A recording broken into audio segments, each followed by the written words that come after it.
lanky. My grandma can pull better than you can. Come on. A little less talking, a little more carrying there, Danny. Hey, Charlie, have a little help here, huh? Can't feel my fingers. This son of a gun's heavy. Get to the Watch the truck, puddle, you're watch the gonna puddle. start stinking. Hey, say nice looking for Rosie. Hey, put it down, man, put it down.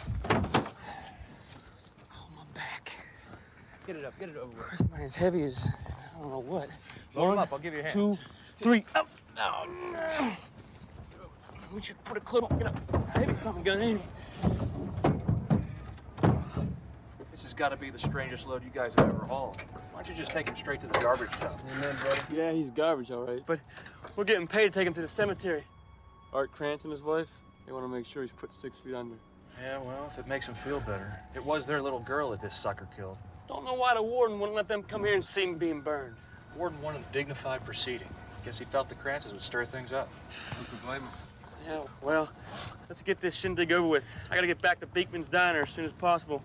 I promised Rosie I'd be back. You're really sweet on her, ain't you, Danny boy? None of your business.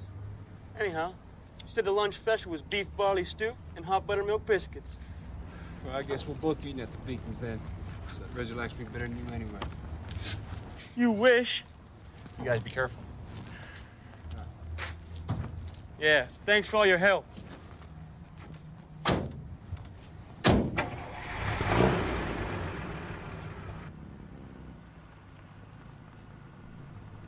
Talking about Rosie. Wow. What do you mean she's sweet on you? A little bit, I think she's a little sweet on me. I don't like it. Like what? I just don't like it. It what? Like what? What are you talking about, Danny? Him, I don't like it. I don't like the fact that we're driving around with him in the back.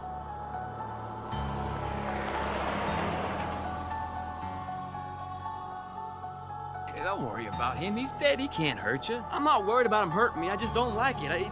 You know, what he did and everything to the little girl. Don't think about what he did. I don't think about what he did, and you shouldn't either. Just put it out of your head. I can't, you know, just having him back there. I just don't like it. It's not right. Relax. Don't get yourself all worked up.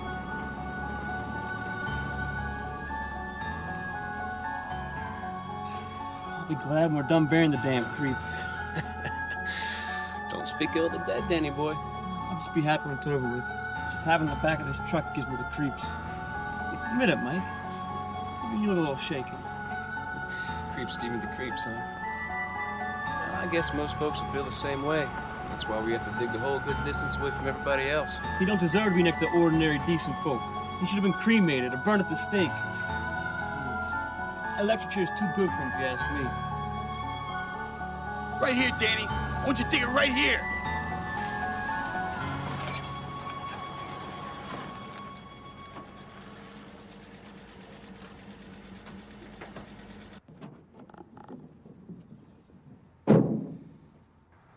Howdy, folks. Well, we brung him. You know, I don't know why they wouldn't let you watch the execution, Mr. Krantz. Didn't want to. Just want to make sure he's dead. They gave him a good enough jolt. 50,000 volts, I hear tell. His brain's fried, you can believe it. Don't know why you want to pay for the burial. Should have let the stake cremate him. We don't believe in cremation. We believe in the fires of hell. That's the Lord's way of punishing sinners. He raped and strangled our little girl. If I could have, I would have burned him with my own hands. Easy, Arthur. The Lord has him now, and I'm sure he'll be judged harshly. We're told that not all sinners go to hell, Reverend Hicks. The ones that repent are forgiven. Some sins should be beyond repentance. Take the lid off the coffin so I can see his face. I swore I'd see him dead, and I will see him and make sure. I don't harbor any fears it's not really him down in that box.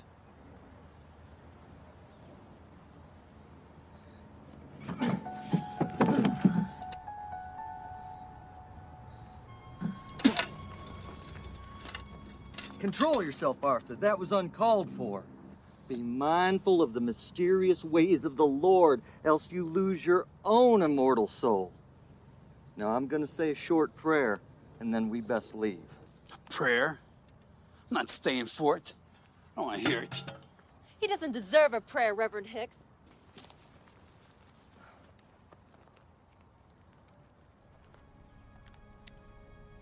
O Lord of mercy and justice, we trust that there is a time for punishment and a time for forgiveness. And we will leave the judgment of both in your almighty hands. I do not ask for mercy upon the soul of the one that we bury here today. I ask only for justice. Amen. Let's put the lid back on and get this hole dug, Danny. Yeah, I gotta get the Beekmans.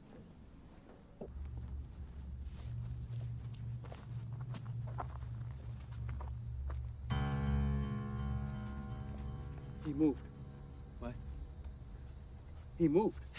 You Danny boy, corpses often twitch. It's nothing. You know, a frog's leg will twitch even after it's been cut off. He ain't no frog. I heard a person surviving executions, even hangings. Well, he wasn't hanged. He was electrocuted. Give me a hand. Well, maybe they didn't give enough juice. Look, look, he's moving! He's moving! Help me, Danny! Come on, Mikey! Come on, quick! Hurry! Hurry, come on! Come on, Mikey! Hurry up! He's moving! Hurry! Hurry!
They ought to make the day the time changes, the first day of summer.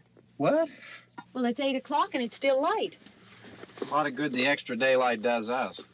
Now, we've still got a 3-hour drive back. We're not going to be home until after midnight. Well, if it really bugged you, Johnny, you wouldn't do it. You think I want to blow Sunday on a scene like this? You know, I figure we're either going to have to move Mother out here or move the grave into Pittsburgh. She can't make a trip like this. Oh, I don't know that she can't. Is there any of that candy left? No. Look at this thing. We still remember. I don't. You know, I don't even remember what the man looks like. Johnny, it takes you 5 minutes. Yeah, 5 minutes to put the wreath on the grave and 6 hours to drive back and forth. Mother wants to remember, so we trot 200 miles into the country and she stays at home. Well, we're here, John, all right? Test. We're back on? Oh. Ladies and gentlemen, we're coming back on the air after an interruption due to technical problems.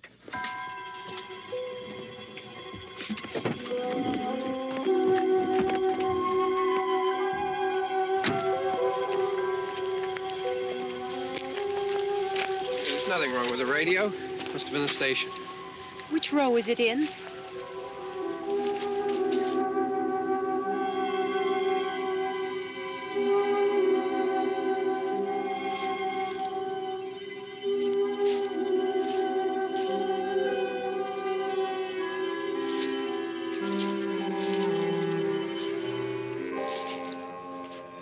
Well, there's no one around.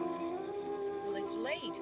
If you'd gotten up earlier. Oh, look, I already lost an hour's sleep when the time changed. I think you complain just to hear yourself talk. There it is.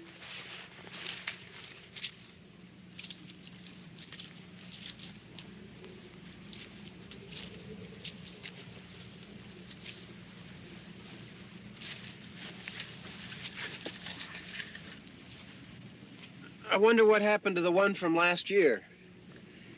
Each year we spend good money on these things. We come out here and the one from last year's gone.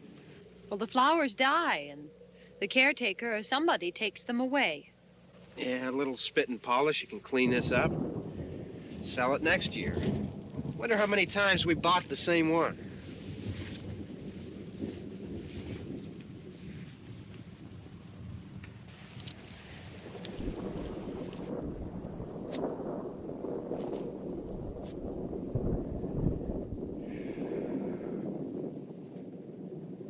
Hey, come on, Barb. Church was this morning, huh?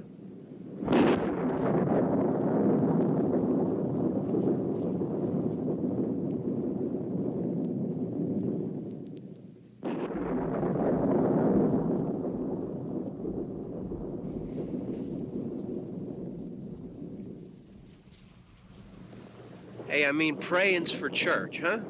Come on. I haven't seen you in church lately. Well, there's not much sense in my going to church. Do you remember one time when we were small, we were out here? It was from right over there. I jumped out at you from behind the tree, and Grandpa got all excited, and he shook his fist at me, and he said, "Boy, you'll be damned to hell." Remember that? Right over there. Well, you used to really be scared here. Johnny. You're still afraid. Stop it now. I mean it. They're coming to get you, Barbara. Stop it. You're ignorant. They're coming for you, Barbara. Stop it. You're acting like a child. They're coming for you. Look, there comes one of them now. He'll hear you. Here he comes now. I'm getting out of here. Johnny.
Don't worry about him. I can handle him. Probably be a lot more of them as soon as they find out about us. The truck is out of gas. This pump out here is locked. Is there a key? We can try to get out of here if we can get some gas. Is there a key? I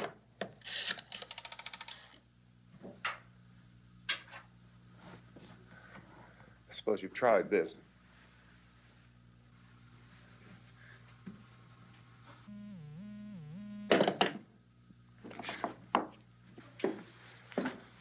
Do you live here?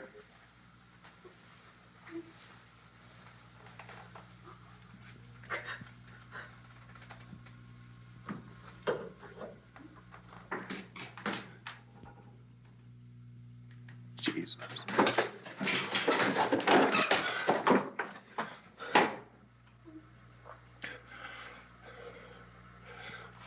We've got to get out of here. We have to get to where there's some other people. Maybe we better take some food. I'll see if I can find some food.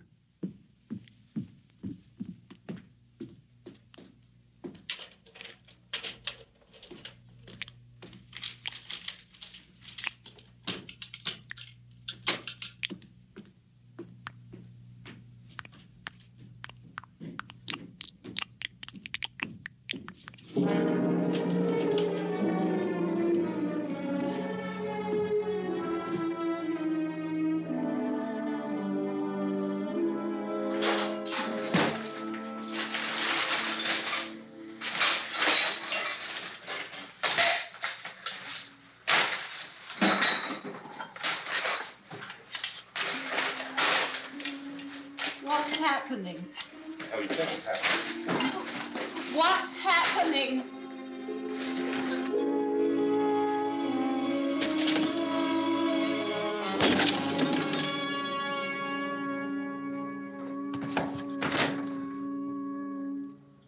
Two of them.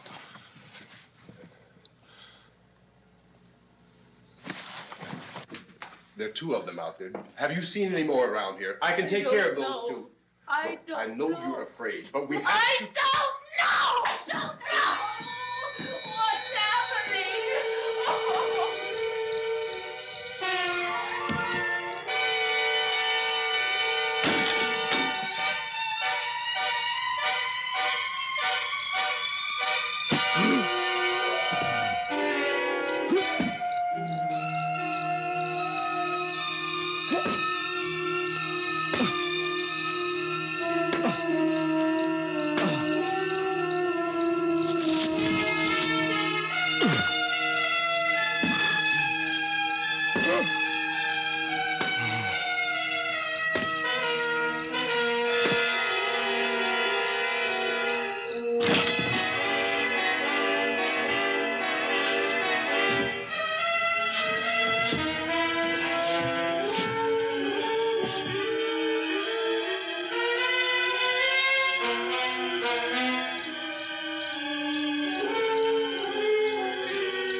I know we're in here now.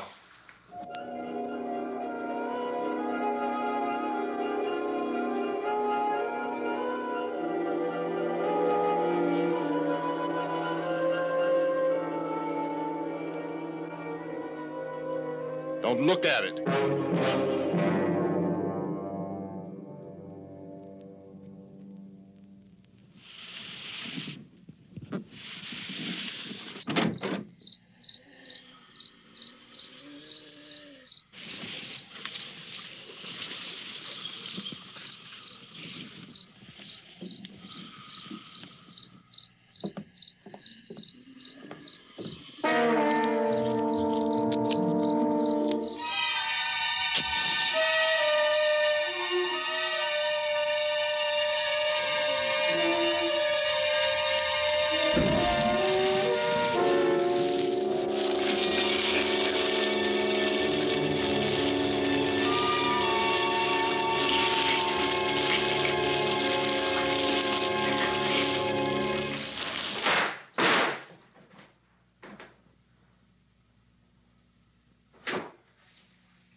Get some more lights on in this house.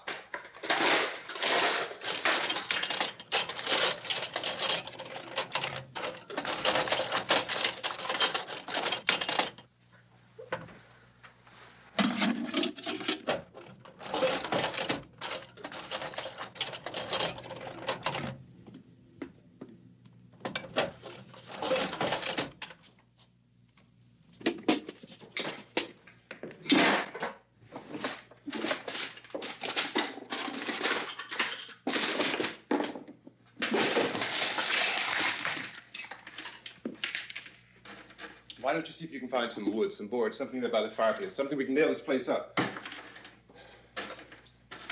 Oh, God damn! Look, I know you're afraid. I'm afraid too. But we have to try to board the house up together.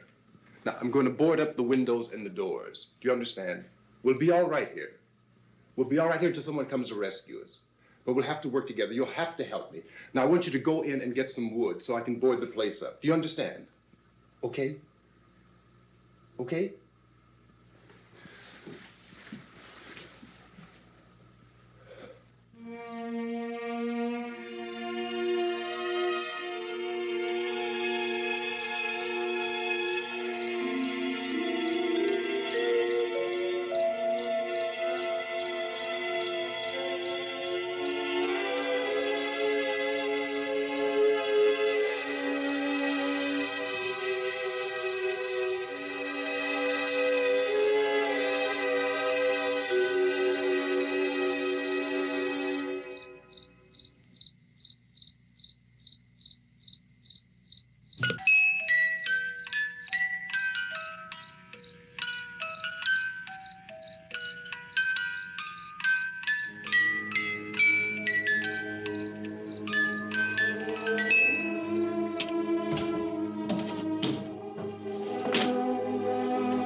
that's wrong. Here, I want you to pick out some nails. Pick out the biggest ones you can find.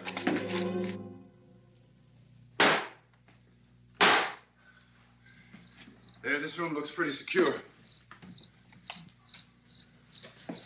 If we have to, we can run in here and board up the doors. Won't be long before those things will be back pounding their way in here. They're afraid now.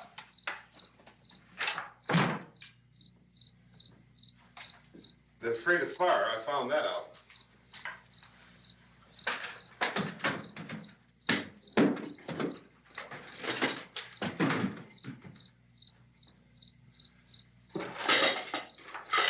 You know a place back down the road called Beekman's? Beekman's Diner?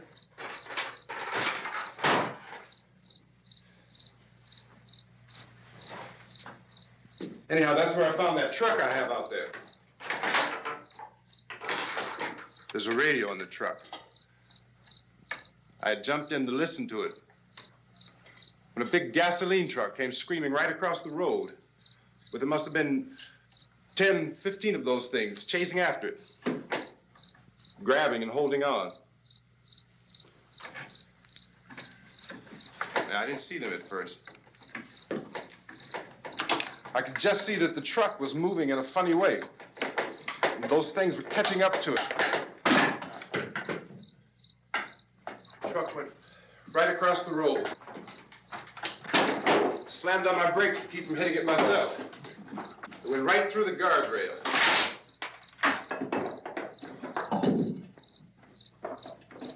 I guess the driver must have cut off the road into that gas station by Beekman's Diner. It went right through the billboard, ripped over a gas pump, and never stopped moving.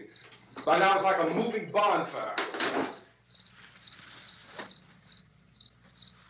Didn't know if the truck was going to explode or what. Could still hear the man screaming.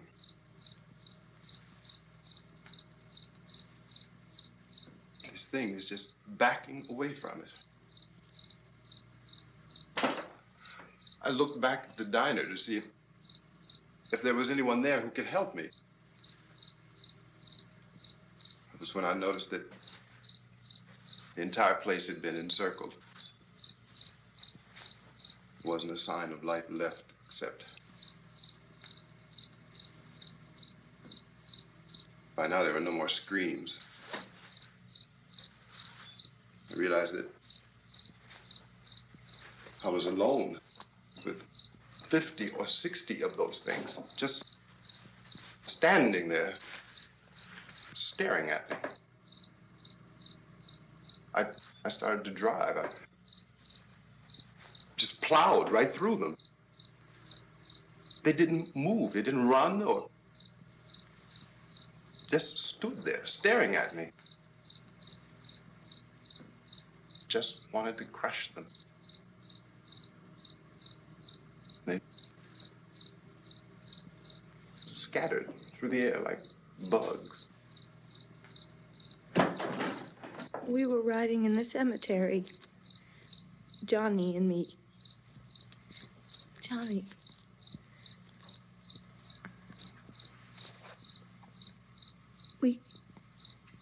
We came to put a wreath on my father's grave.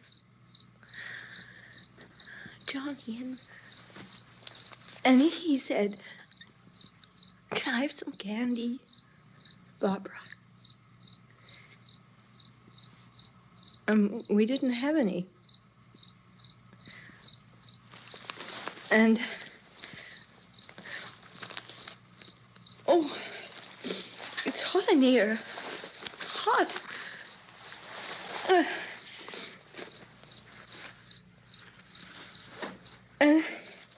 And he said, "Oh, it's late. Why did we start so late?"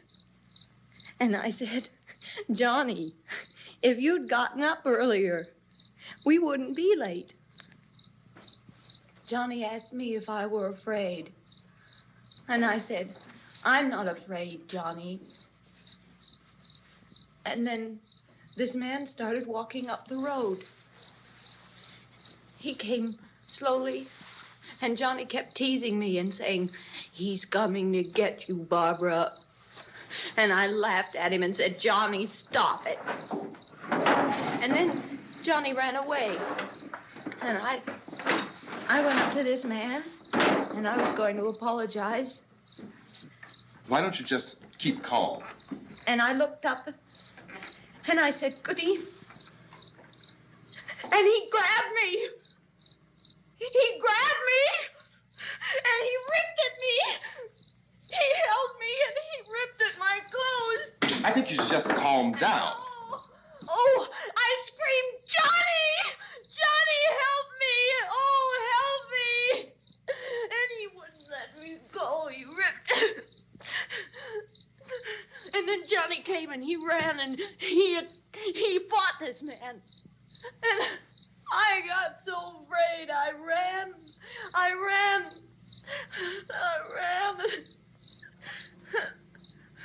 And Johnny didn't come.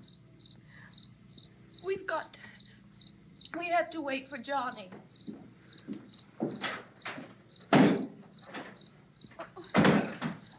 Maybe we better go out and get him. We have to go out and get Johnny. He's out there. Please, don't you hear me? We've got to go out and get him. Please! We have got to go get Johnny! Please help me! Please! Don't you know what's going on out there? This is no Sunday school picnic. Don't you understand? My brother is alone! Your brother is dead. No! My brother is not dead! Oh! Oh!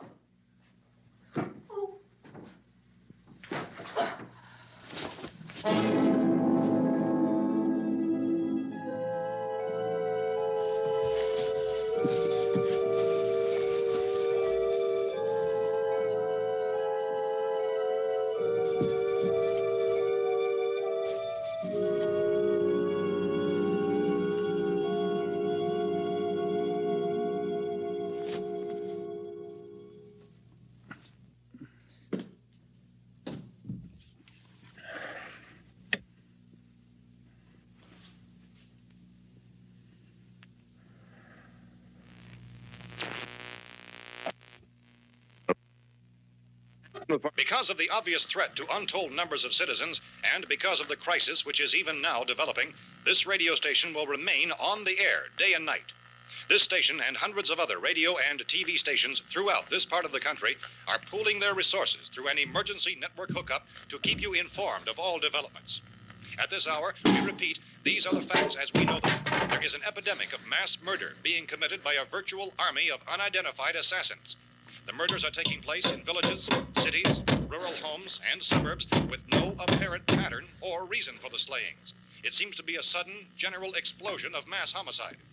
We have some descriptions of the assassins. Eyewitnesses say they are ordinary-looking people. Some say they appear to be in a kind of trance. Others describe them as being...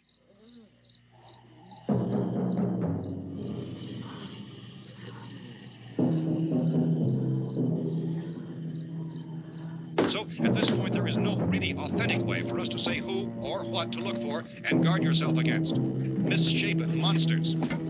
Reaction of law enforcement officials is one of complete bewilderment at this hour.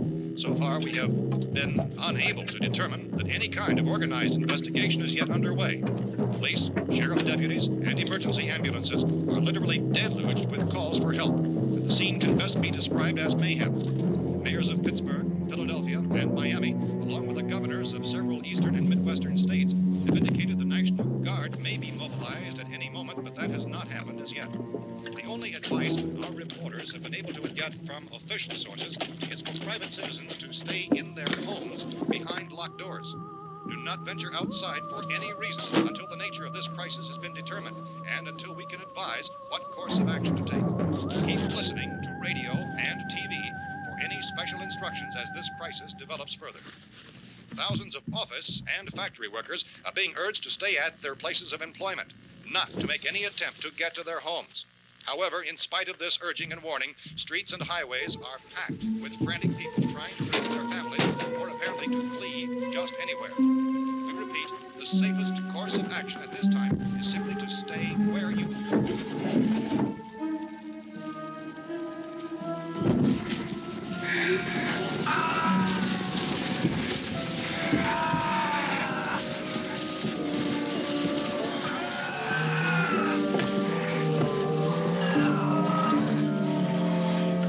Ladies and gentlemen, we've just received word that the president has called a meeting of his cabinet to deal with the sudden epidemic of murder which has seized the eastern third of this nation. The meeting is scheduled to convene within the hour. Members of the presidential cabinet will be joined by officials of the FBI and the Joint Chiefs behind closed doors. The White House spokesman, in announcing this conference, says there will be an official announcement as soon as possible following that meeting.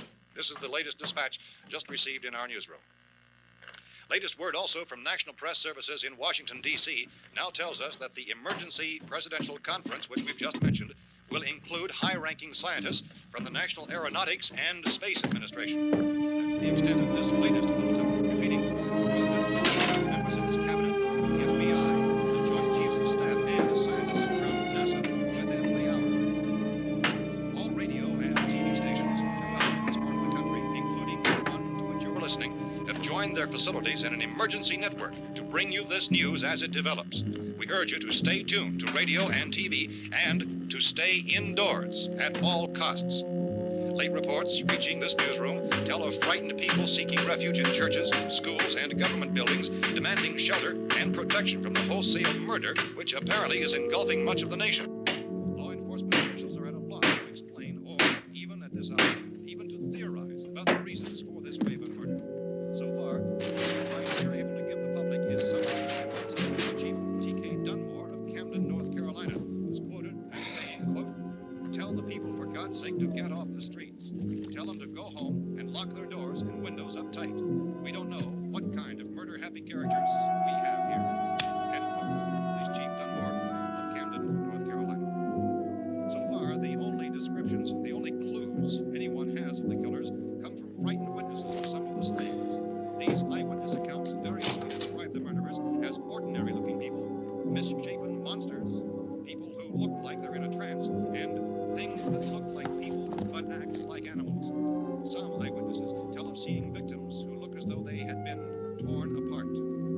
This whole ghastly story began developing 2 days ago with the report of the slaying of a family of 7 in their rural home near Gulfport, Louisiana. Since then, reports of such senseless killings began snowballing in a reign of terror which has hopscotched in an erratic, disconnected manner throughout much of the eastern and midwestern United States.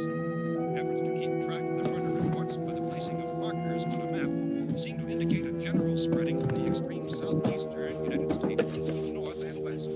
Our newsmen have been on the telephone talking with officials in other cities and have determined that none of this kind of mass murder has yet been reported west of the Mississippi River, except in the extreme southeastern portion of Texas.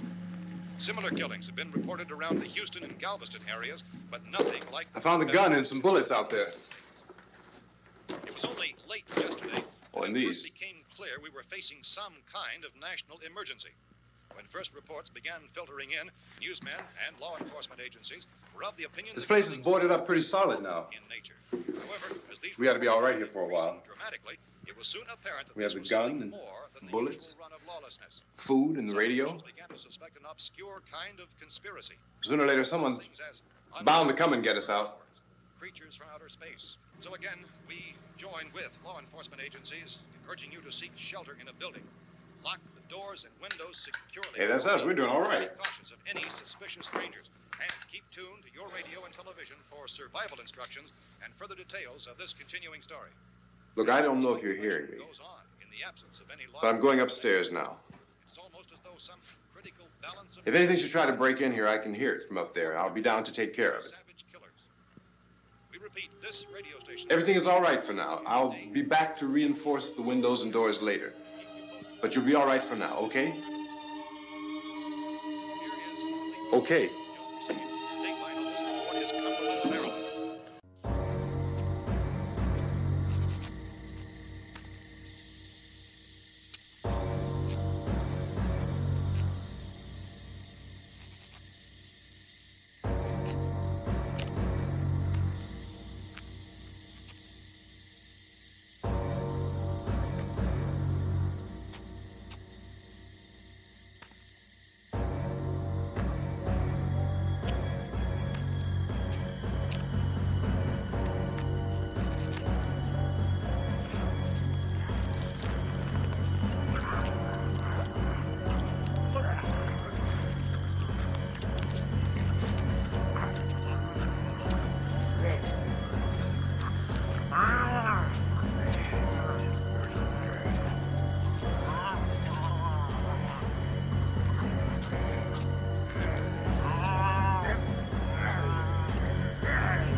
this kind of epidemic murder has been reported west of the Mississippi River, except in the extreme southeastern portion of Texas.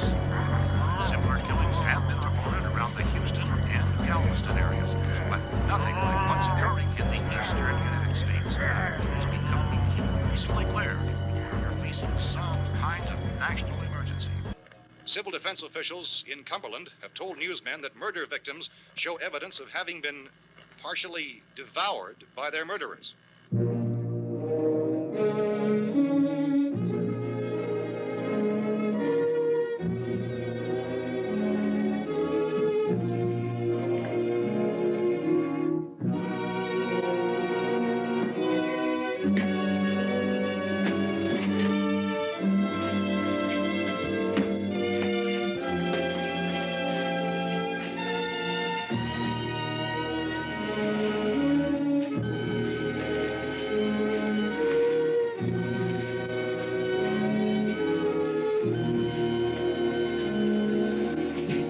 Consistent reports from witnesses to the effect that people who acted as though they were in a kind of trance were killing and eating their victims prompted authorities to examine the bodies of some of the victims.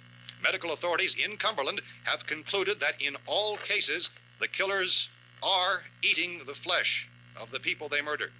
Repeating this latest bulletin just received moments ago from Cumberland, Maryland, civil defense authorities have told newsmen that murder victims show evidence of having been partially devoured by their murderers. Medical examination of victims' bodies shows conclusively that the killers are eating the flesh of the people they kill. And so this incredible story becomes more ghastly with each report. It's difficult to imagine such a thing actually happening, but these are the reports we have been receiving and passing on to you, reports which have been verified as completely as is possible in this confused situation. It is happening, and it would appear that no one is safe from this wave of mass murder.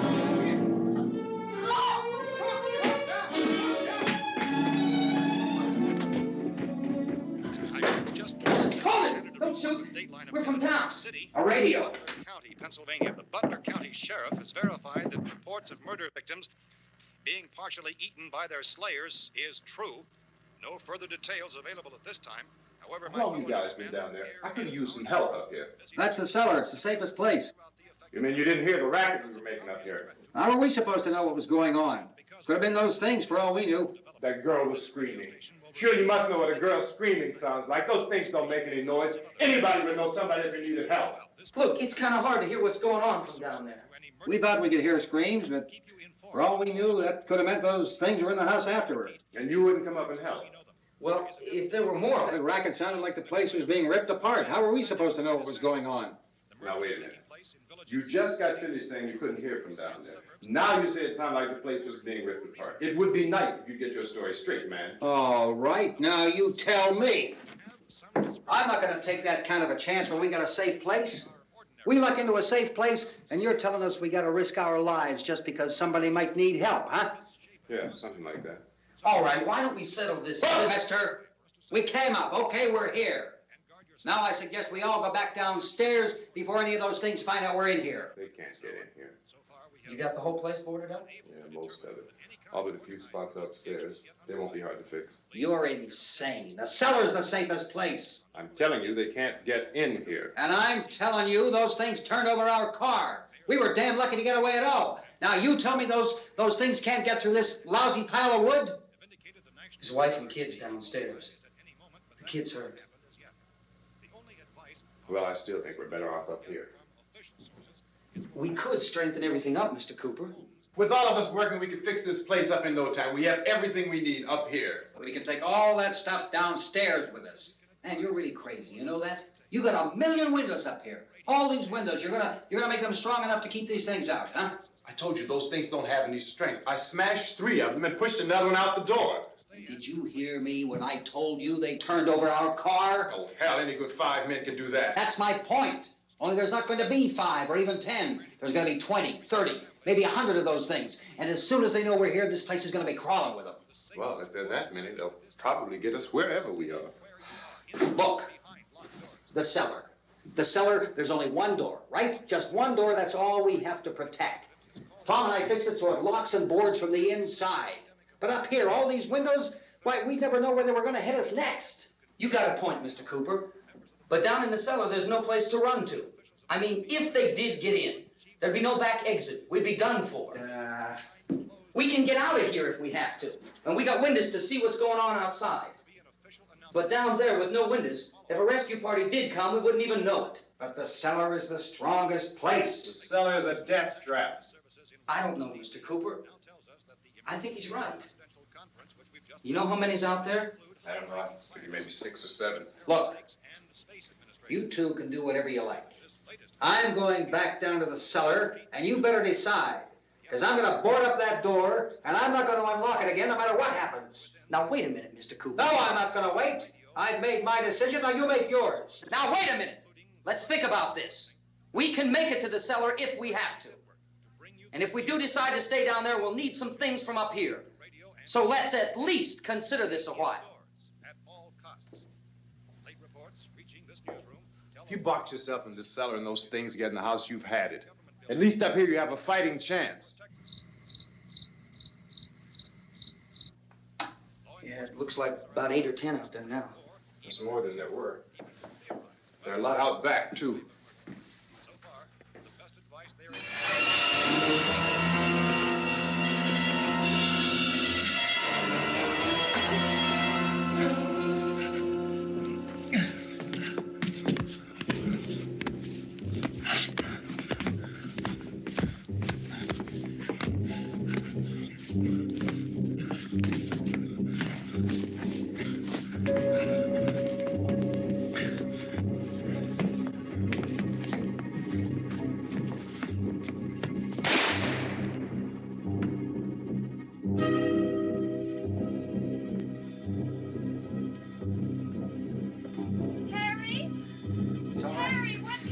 It's all right.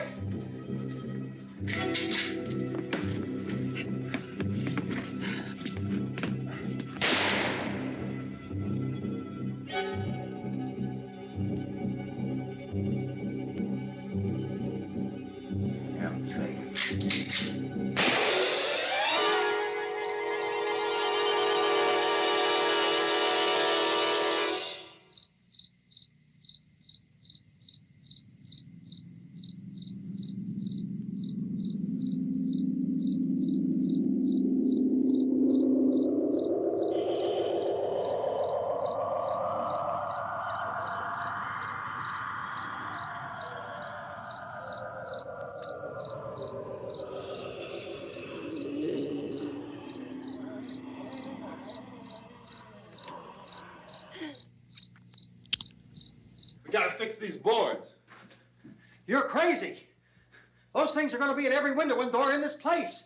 We've got to get down into the cellar. Go down in your damn cellar. Get out of here! I'm taking the girl with me. You leave her here. Keep your hands off her. And everything else that's up here, too. Because if I stay up here, I'm fighting for everything up here. And the radio and the food is part of what I'm fighting for. Now, if you're going down the cellar, get. The man's insane. He's insane. We've got to have food down there. We've got a right. This is your house. We've got a right. You going down there with him?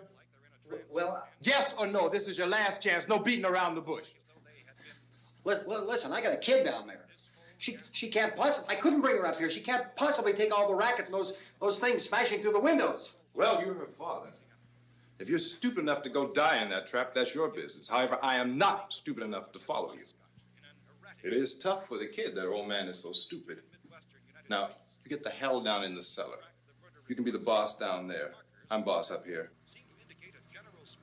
You bastards. You know, I won't open this door again. I mean it. Mr. Cooper, with your help, we could... With my help. Let him go, man. His mind is made up. Just let him go. Wait a minute. Judy, come on up here, honey.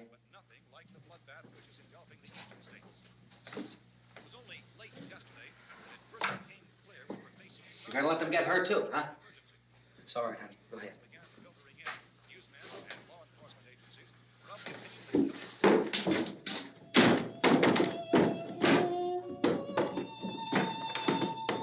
If we stick together, man, we can fix it up real good. There's lots of places we can run to up here. Mr. Cooper, We'd all be a lot better off if all three of us were working together. Hey. Hey, kid.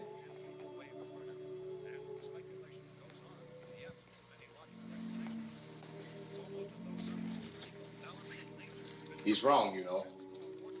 I'm not boxing myself in down there. We repeat, this radio station will remain on the air day and night.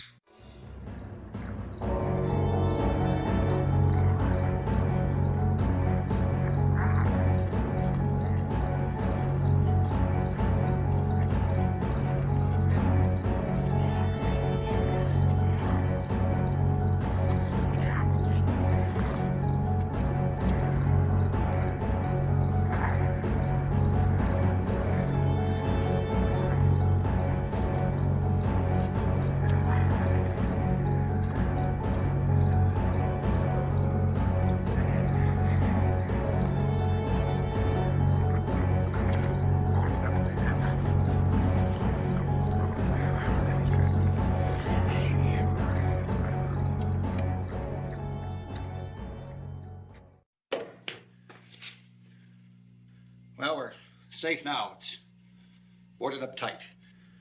What about Tom and Judy? They want to stay up there, let them. There are two other people upstairs, a man and a girl. We heard you screaming. Yeah, but I didn't know who they were, and I wasn't about to take any unnecessary chances. Of course not, Harry.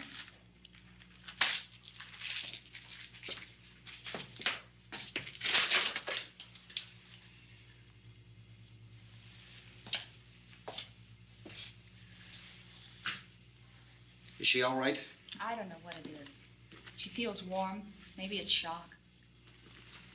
Where'd you get the bandage? Some laundry in a basket. I tore a sheet.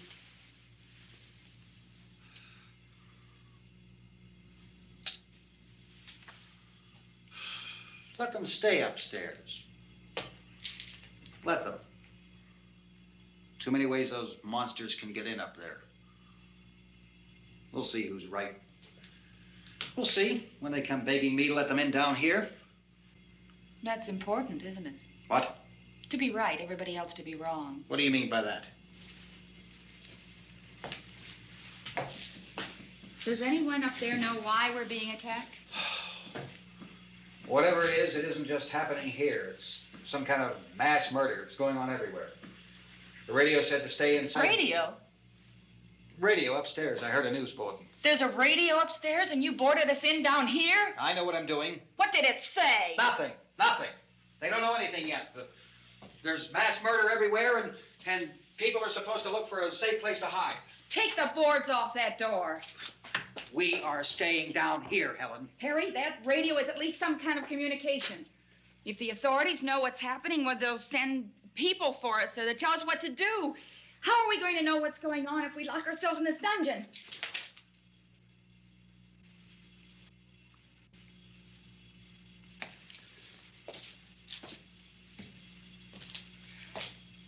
We may not enjoy living together, but dying together isn't going to solve anything. Those people aren't our enemies. Mr. Cooper! Mr. Cooper, Ben found a television set upstairs. Let's go up. Tom? Yeah. If Judy would come downstairs for a few minutes, Harry and I could come upstairs. Okay, yeah, right away. Will you do it? Do I have to? Look, honey, nothing's gonna get done with them down there and us up here. Do this for me. Okay. Okay, open up.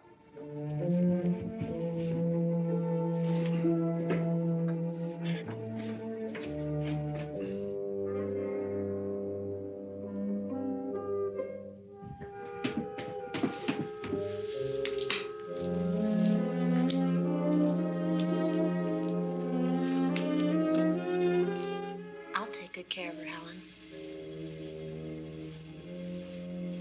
She's all I have. Why don't you go upstairs now?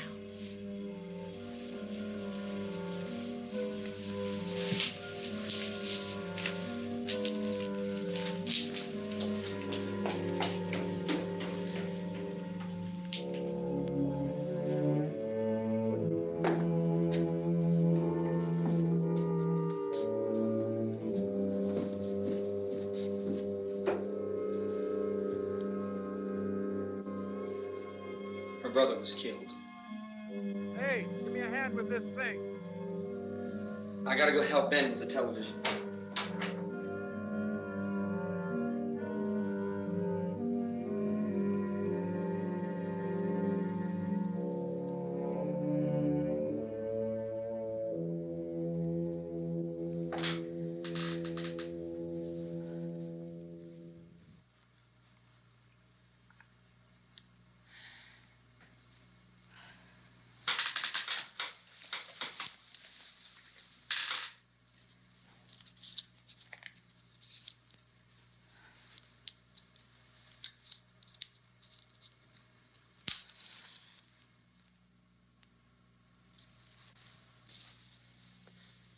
Don't be afraid of me. I'm Helen Cooper, Harry's wife.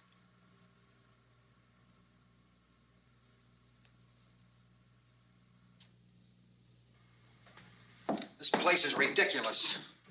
Look at this. There's a million weak spots up here. Give me one of those.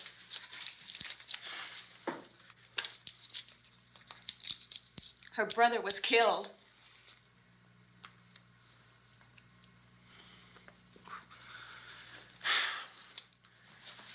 And they talk about these windows. I can't see a damn thing. There could be 15 million of those things out there. That's how much good these windows are. Why don't you do something to help somebody?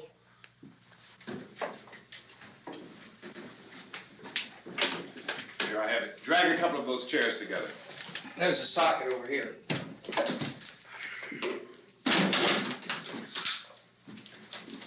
You better watch this and try to understand what's going on. I don't want anyone's life on my hands. Is there anything I can do to help? I don't want to hear any more from you, mister. If you stay up here, you take orders from me. And that includes leaving the girl alone. It's on, it's on. There's no sound. Play with the rabbit ears. Reports, incredible as they seem, are not the results of mass hysteria. Mass hysteria. What do they think? We're imagining all this? Shut up! In all parts of the country. The wave of murder which is sweeping the eastern third of the nation is being committed by creatures who feast upon the flesh of their victims. First eyewitness accounts of this grisly development came from people who were understandably frightened and almost incoherent. Officials and newsmen at first discounted those eyewitness descriptions as being beyond belief. However, the reports persisted. The medical examinations of some of the victims bore out the fact that they had been partially devoured. I think we have some late word just arriving, and I'll interrupt to bring this to you. This is the latest disclosure in a report from National Civil Defense Headquarters in Washington. It has been established that persons who have recently died have been returning to life and committing acts of murder. A widespread investigation of reports from funeral homes, morgues, and hospitals has concluded that the unburied dead are coming back to life and seeking human victims. It's hard for us here to believe what we're reporting to you, but it does seem to be a fact. When this emergency first began, radio and television was advising people to stay inside, behind locked doors for safety. Well, that situation has now changed, and we're able to report a definite course of action for you. Civil defense machinery has been organized to provide rescue stations with food, shelter, medical treatment, and protection by armed National Guardsmen. Stay tuned to the broadcasting stations in your local area for this list of rescue stations. This list will be repeated throughout our news coverage. Look for the name of the rescue station nearest you and make your way to that location as soon as possible. So we have that truck. If we can get some gas, we can get out of here. There's a pump out by the shed. I know, that's why I pulled in here, but it's locked. Called this afternoon by the President. Since convening this conference of the Presidential Cabinet, the FBI, the Joint Chiefs of Staff, the CIA has not produced any public information. Why are space experts being consulted about an Earth-bound emergency? So far, all the betting on the answer to that question centers on the recent Explorer satellite shot to Venus. That satellite, you'll recall, started back to Earth, but never got here. That's the space vehicle which orbited Venus and then was purposely destroyed by NASA when scientists discovered it was carrying a mysterious high-level radiation with it. Could that radiation be somehow responsible for the wholesale murders we're now suffering? Newsman Don Quinn in Washington has posed those questions. It's obvious our best move is to try to get out of here. How are you going to get over to that pump? Look! You're coming from a meeting regarding the explosion of the Venus probe, is that right? Yes, that was the subject of the meeting. You feel there is a connection between this and the phenomenon? There's a definite connection. In other words, you feel that the radiation on the Venus probe is enough to cause these mutations? There was a very high degree of radiation. Well, just a minute. I'm not sure that that's certain at all. I don't think that has been logical explanation that we proved. have at this time. In other words, it is the military's viewpoint that the radiation is not the cause of the mutation. I can't speak for the entire military at this time, gentlemen. This seems to I be... must disagree with these gentlemen presently until this is irrefutably proved. everything is being done that can be done. We'll have to hurry for our next meeting. Professor, you feel that there is a definite connection between definite connection as far as Dr. Keller and myself. Doctor, please. I thought we decided that is not proved yet. Was the satellite, when the satellite was exploded? An unusual amount of radiation, enough to cause mutation under certain circumstances. Could have happened. Have a bearing on it. It does seem to have a bearing. Will there be a reply for this further? Later? Yes. There will be a reply. Yes. Later this afternoon. There will be a report this afternoon. Well, perhaps there will be a report, a more full report. Will you close the window? We are doing everything possible to solve the problem. We're hoping to get some further explanation of this. We've heard all we need to know. We have to try to get out of here. He said the rescue stations have doctors and medical supplies. If we could get care in there, we could get help for her. Cosmo is one of the world's foremost authorities on space science and technology. Willard. I saw a sign that said Willard. It's only about 17 miles from here. You know this area. You from around here? Judy and I are both from around here. We were on our way up to the lake to go swimming, and Judy had a radio, and we heard the first reports about this. So we knew the old house was here, and we came in and found the lady upstairs dead. Then these other people came. We went down into the basement and put a bar across the door, and it is pretty strong. How could we possibly get away from here? We've got a sick child, 2 women, 1 woman out of her head, 3 men, and the place is surrounded with these things. For NASA. Dr. Grimes, your entire staff, I know, has been working very hard to find some solution to these things that are happening. Do you have any answers at this time? Yes, we have some answers. But first, let me stress the importance of seeking medical attention for anyone who's been injured in any way. We don't know yet what complications might result from such injuries. How bad has your kid been hurt? Good advice, Doctor. Now, how about the basic problem with patients? Look, you go down there and tell Judy. Yeah, you tell Judy to come up here and you stay with the kid, all right? Action taken with regard to the Venus probe. In the cold room at the university, we had a cadaver from which all 4 limbs had been amputated. Sometime early this morning, it opened its eyes and began to move its trunk. It was dead, but it opened its eyes and tried to move. They want you upstairs. Did she ask for me? She hasn't said anything. I don't understand. Baby. It's Mommy. I heard. I'll come back down as soon as I find out what they want. Thank you, Judy. The body should be disposed of at once, preferably by cremation. Well, how long after death, then, does the body become reactivated? It's only a matter of minutes. Minutes? Well, that doesn't give people time to make any arrangements. No, you're right. It doesn't give them time to make funeral arrangements. The bodies must be carried to the street and burned. They must be burned immediately. Soak them with gasoline and burn them. The bereaved will have to forego the dubious comforts that a funeral service will give.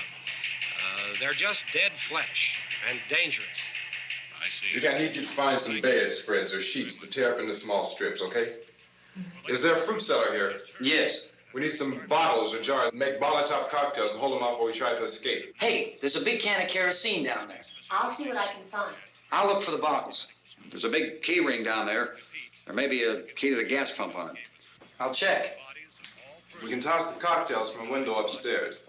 Meantime, a couple of us can go out and try to get the gas and come back for the rest of the people. But that'll leave a door open someplace. Yeah, that's right. It better be this door. It's closer to the truck.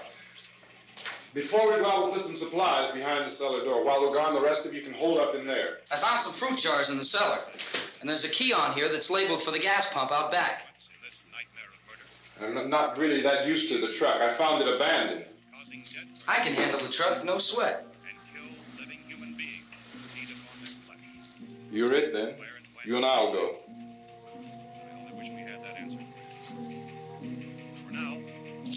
We'll put whatever lumber we find behind the cellar door. You can go upstairs and toss the cocktails from a window. Tom, you and I will have to unboard this door. After you toss the cocktails, you hustle back down here and lock this door. It's no good to board it up because we'll have to get back in quickly. After we get the gas and get back into the house, then we'll worry about getting everybody into the truck. Now let's move it. No place to flee for safety, except to the rescue stations which have been set up. Indications are that before this emergency is over, we will need many, many more such rescue stations.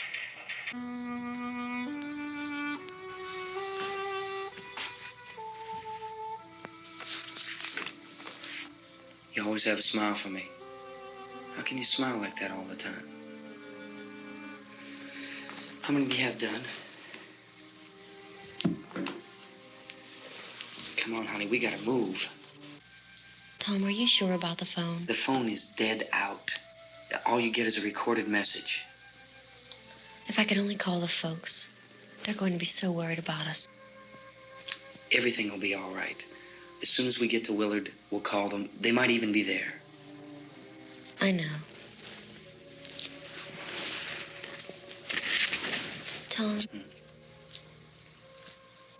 Are you sure we're doing the right thing, Tom? What, about getting out of here? Yeah. Well, the television said that's the right thing to do. We've got to get to a rescue station. I don't know. Come on, honey. You're starting to sound like Mr. Cooper now. But why do you have to go out there? Look, I know how to handle that truck, and I can handle the pump. Ben doesn't know anything about that stuff. But we're safe in here. For how long, honey? We're safe now. But there's going to be more and more of those things. I know all that.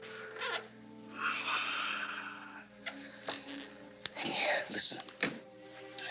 Remember when we had the big flood? Remember how difficult it was for us to convince you that it was right to leave? Remember we had to go to Willard then? This isn't a passing thing, honey. It's not like just a wind passing through. We've got to do something, and fast.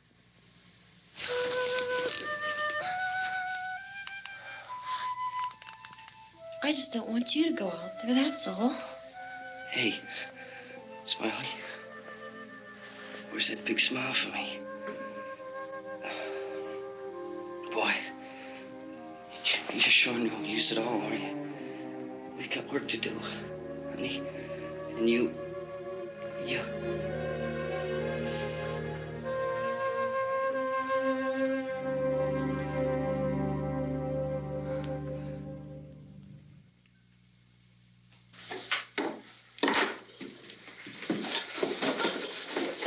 We better get her downstairs. We have to go downstairs now, Barbara. She's right. You have to go downstairs now, just for a little while, until we get back. Then we can all leave. Oh, I'd like to leave. Yes.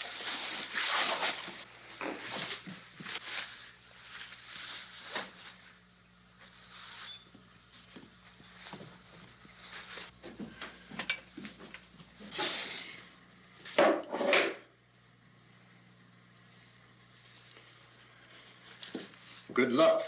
Yeah.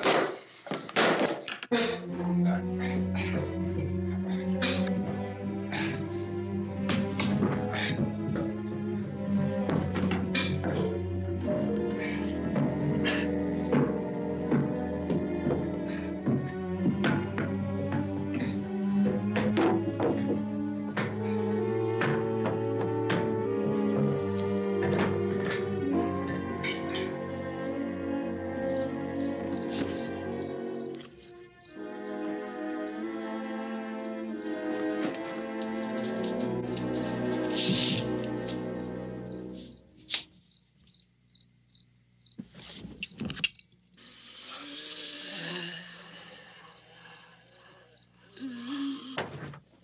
ready upstairs? Yeah. Okay, toss him.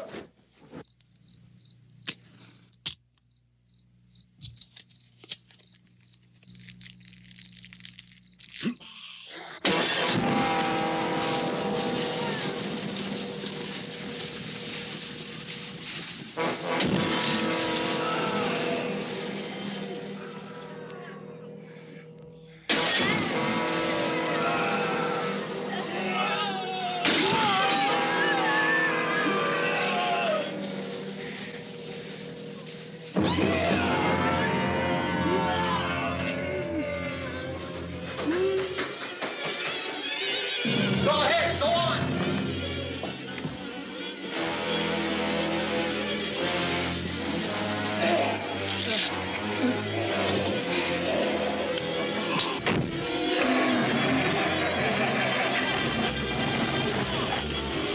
I'm going with him.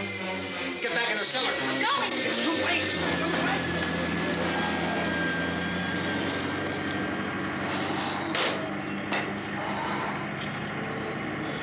Well, as you're coming, come on. Get in.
This key won't work. Watch it.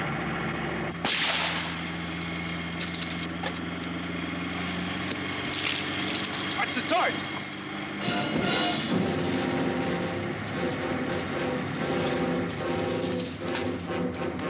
We gotta get away from the pump.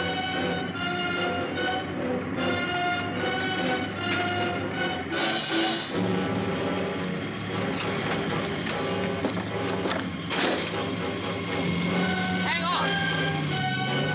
Tom, turn your cars and get out of the truck.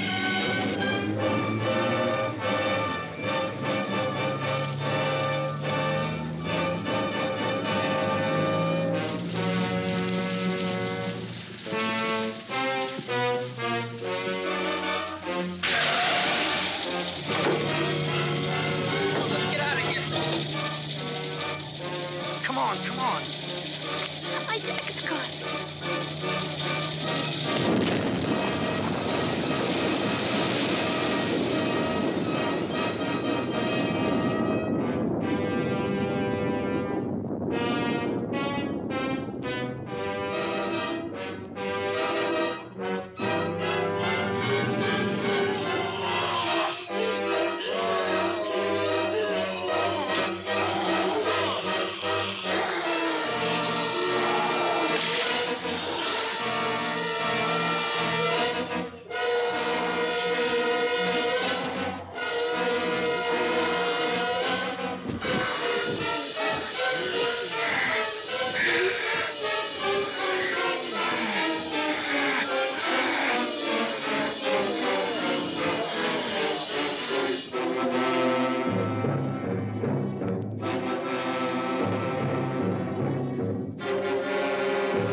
drag you out there and feed you those things.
Isn't it 3 o'clock yet?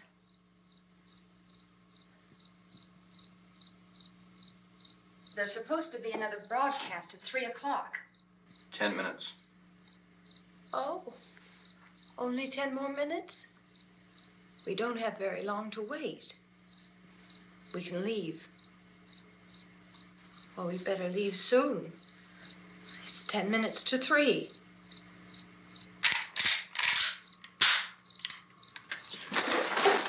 You know anything about this area at all? I mean, is Willard the nearest town?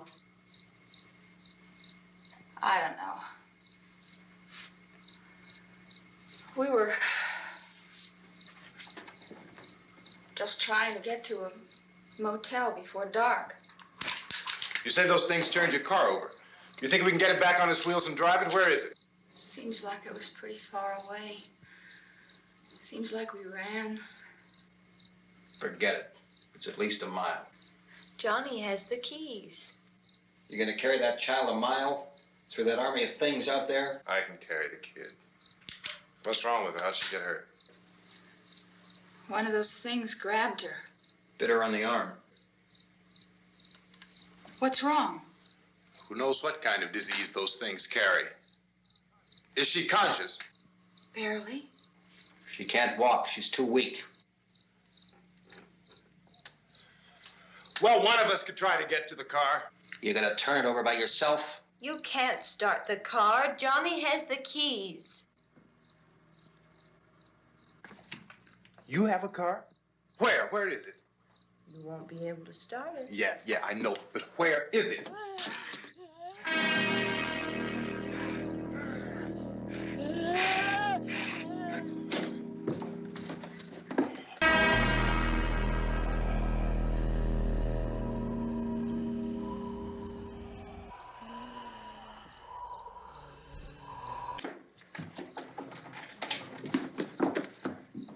Good Lord.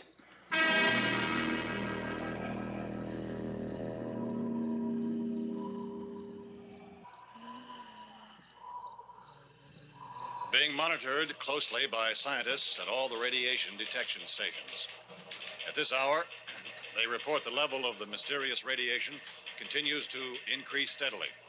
So long as this situation remains, government spokesmen warn that dead bodies will continue to be transformed into the flesh-eating ghouls. All persons who die during this crisis, from whatever cause, will come back to life to seek human victims unless their bodies are first disposed of by cremation. Our news cameras have just returned from covering such a search and destroy operation against the ghouls, this one conducted by Sheriff Conan McClellan in Butler County, Pennsylvania. So now let's go to that film report. All law enforcement agencies and the military have been organized to search out and destroy the marauding ghouls. The Survival Command Center at the Pentagon has disclosed that a ghoul can be killed by a shot in the head or a heavy blow to the skull. Officials are quoted as explaining that since the brain of a ghoul has been activated by the radiation, the plan is kill the brain and you kill the ghoul. Want anything from the supply wagon, Cuss? No, we're all right. Hey, Cass, put that thing all the way in the fire. We don't want it getting up again. All right, I got you. Chief McClellan, how's everything going? Oh, things aren't going too bad. Men are taking it pretty good.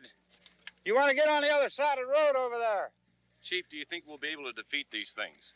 Well, we killed 19 of them today right in this area. Those last 3 we caught trying to claw their way into an abandoned shed. They must have thought somebody was in there. There wasn't, though. We heard them making all kind of noise. We came over and beat them off, blasted them down. Chief, as soon as you're finished, can I see you here? Yeah, okay.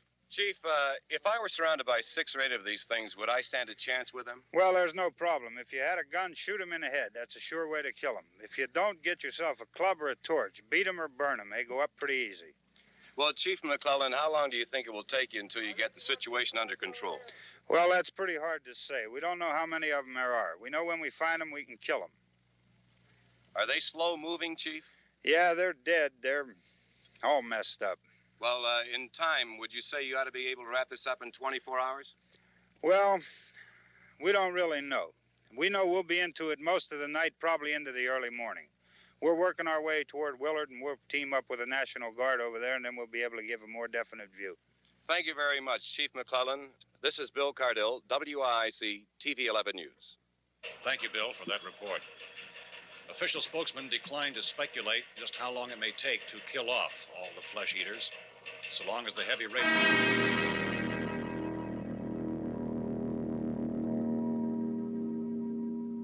Is the fuse box in the cellar? I don't know. It isn't the fuse. The power lines are down.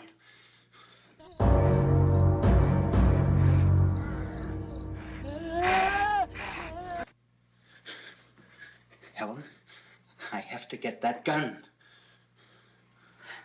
Haven't you had enough? Look, 2 people are dead already on account of that guy. Take a look out that window. Get...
Stay up here now.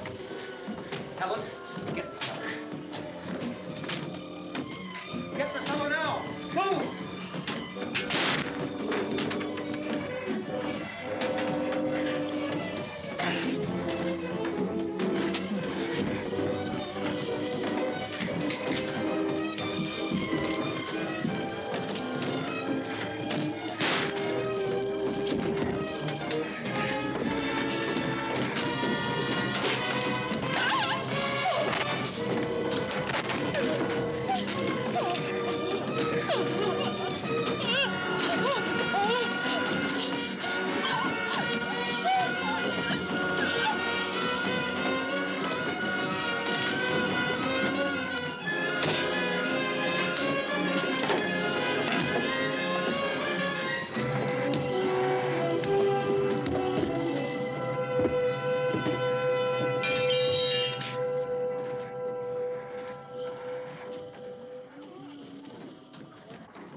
baby. Baby.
1. This is Darlene Davies with Channel 7 News. I'm here with Reverend John Hicks, pastor of the First Church of the Divine Power. We are currently at the cemetery where there was supposed to be a burial of an executed felon. Reverend Hicks was one of the first to report on what at the time seemed to be so unbelievable, so bizarre, that the dead could rise again, could somehow become mobile. Reverend, how would you explain this? This is like the flood that struck in Noah's time, or the destruction of Sodom and Gomorrah. We are being punished for our sins. The dead are rising, and Judgment Day is upon us.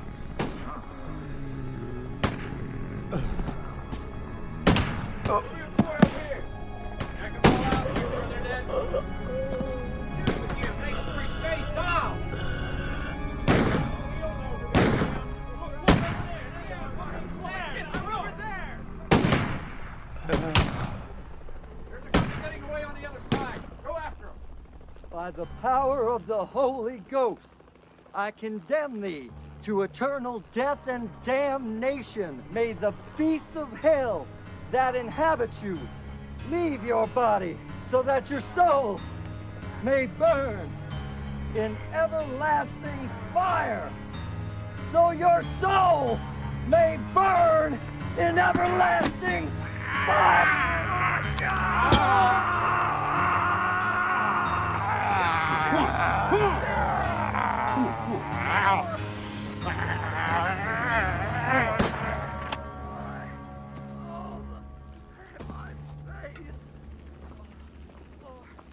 Any more of these things around? That's the only one I saw. Well, you better get yourself a gun just in case. Let's go get us another one.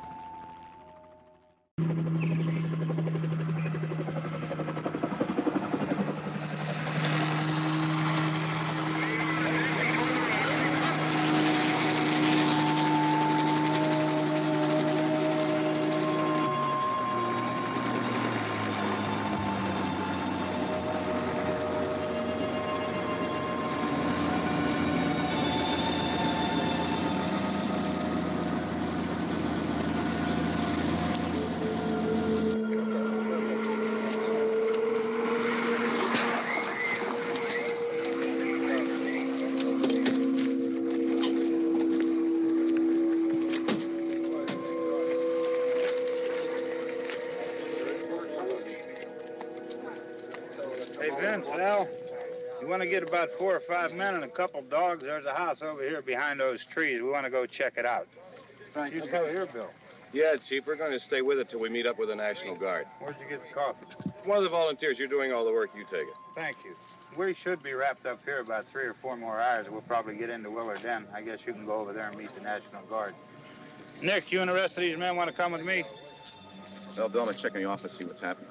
All right, Steve. Tell them we're going to stay with it, and everything appears to be under control. We're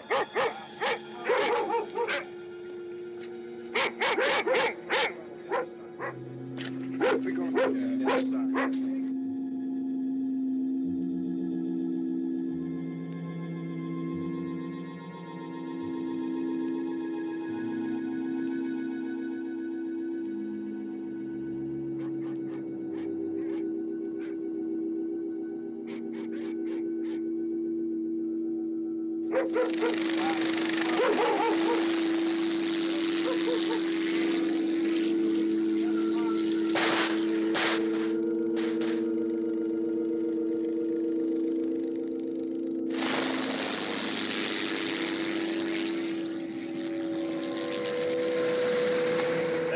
Down there by the barn. Okay. Some of these guys can follow the wagon down. I only need a few men to check out the house. Somebody had a cookout here, Vince. Yeah, it sure looks like it, Cal.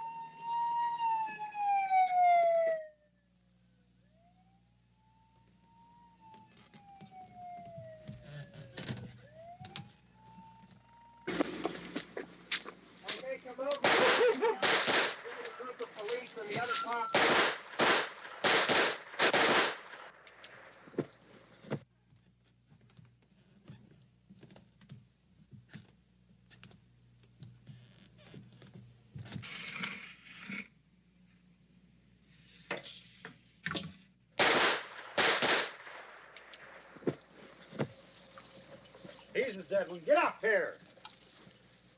Nick, Tony, Steve, you want to get out in that field and build me a bonfire?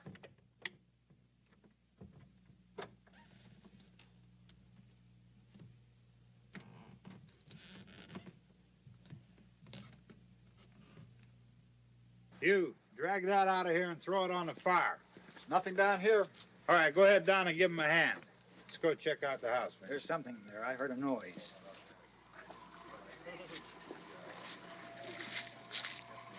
All right, Vince, hit him in the head, right between the eyes.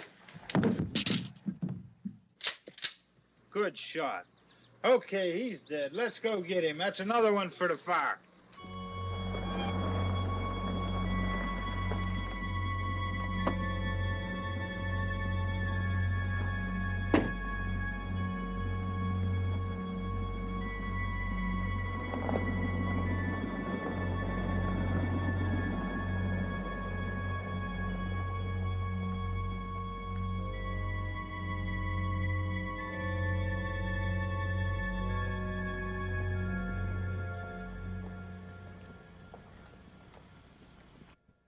Now, do you believe that the Lord works in mysterious ways?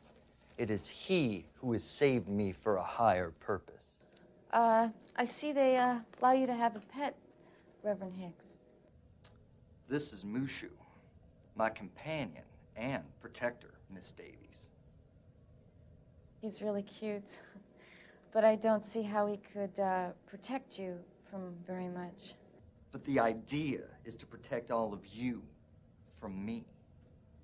If I suddenly became one of those things, I would probably attack the closest thing living, Mushu, instead of someone more important, like you, for example. That's how the authorities have reasoned it out. But of course, the authorities' reasoning is faulty, atheistic, in fact. I learned that they're studying your immune system, trying to find out why you survived, but there doesn't seem to be a difference between your body chemistry and, say, someone who's not infected. Of course not. God has chosen me, as He chose St. Paul. Through me, a miracle has been worked. I must be allowed to return to my church and continue the work of the Lord. Will you be my advocate, Miss Davies? Well, yes, I want to start by writing a story. That's why I'm here. I believe, Reverend, that they're going to be releasing you soon. Otherwise, they wouldn't have allowed me to interview you. Arthur Krantz was put in jail for hiding me in his home. He and his wife, Hilda, bathed and cleaned my wounds with holy water. And they prayed while I was delirious for 7 days and 7 nights. Sanctifying grace heals the body and the soul. I am living proof. But the scientists are all atheists and agnostics. When I didn't become one of those dead things, I was brought here to be studied.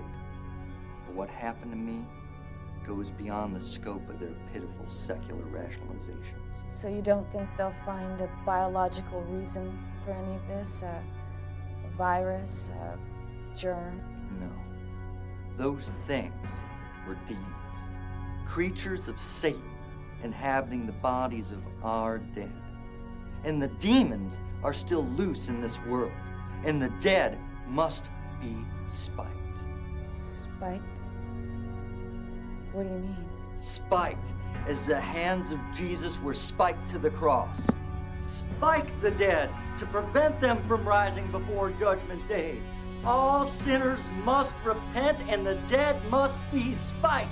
Heed the word of the Lord, or the dead will rise again possessed by demons.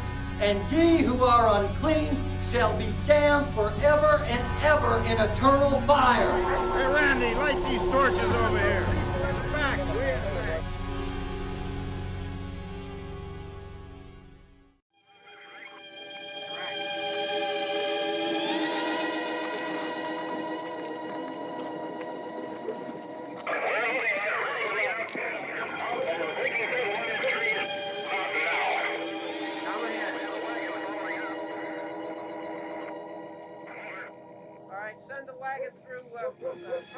way out, over.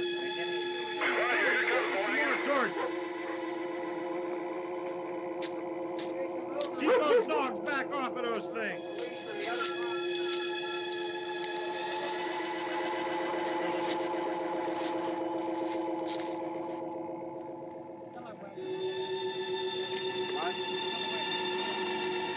Move more quickly.